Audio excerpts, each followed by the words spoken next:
가서 행복 좀 가져와. 그러면은 행복이 뭔데? 사랑 좀 가져와. 사랑이 뭔데? 간단하게 표현하기는 힘든 것 같아요. 그럼 복잡하게 표현해봐요. 그래서 표현이 잘 안 되는 것 같아요. 어떤 단어도 시원하게 정의 내리지 않습니다. 이럴 수도 저럴 수도 있다는 해석은 maybe라는 책의 이름과 똑 닮았습니다. 책은 90여 개의 단어들로 이루어졌습니다.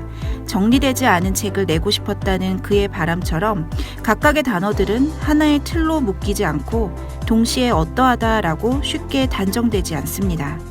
하지만 특징이 있다면 단어를 본 순간 그가 서술한 서너 개의 문장들이 순식간에 떠오른다는 점입니다. 보통 명사일 뿐인 이 단어들이 이토록 힘을 갖는 이유는 무엇일까요? 자전거, 편견, maybe, 선택 등 다양한 단어 속에는 매 순간 최선을 다해 존재했던 과거의 양준일이 있습니다. 미국에서의 인종차별에 끝까지 쫓아가 싸우던 10대의 소년과 모국의 편견과 손가락질에 숨지 않았던 20대의 청년. 그가 두려워했던 것은 폭력 자체가 아닌 그것에 맞서지 못하는 태도였습니다.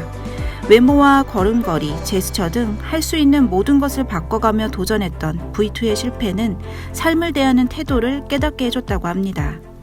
어떤 것 하나 쉽게 얻을 수 없던 그가 가장 쉽게 소유할 수 있었던 것은 끼였습니다. 언제든 바로 꺼내 사용할 수 있는 왼손과 같은 것이라고 표현했는데요. 책 속에 들어가는 사진을 위해 리베카에 맞춰 움직이는 그는 무척 자유로워 보였습니다.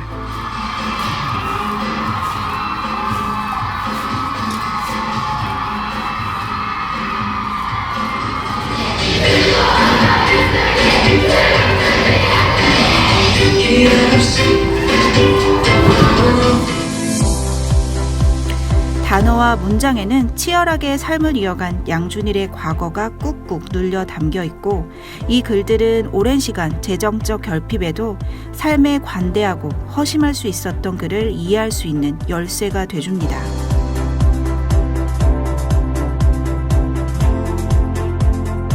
(90여) 개의 단어들 중 유독 7개의 시리즈를 가진 암호라는 단어는 책의 부제에도 사용될 만큼 그가 애용하는 단어입니다.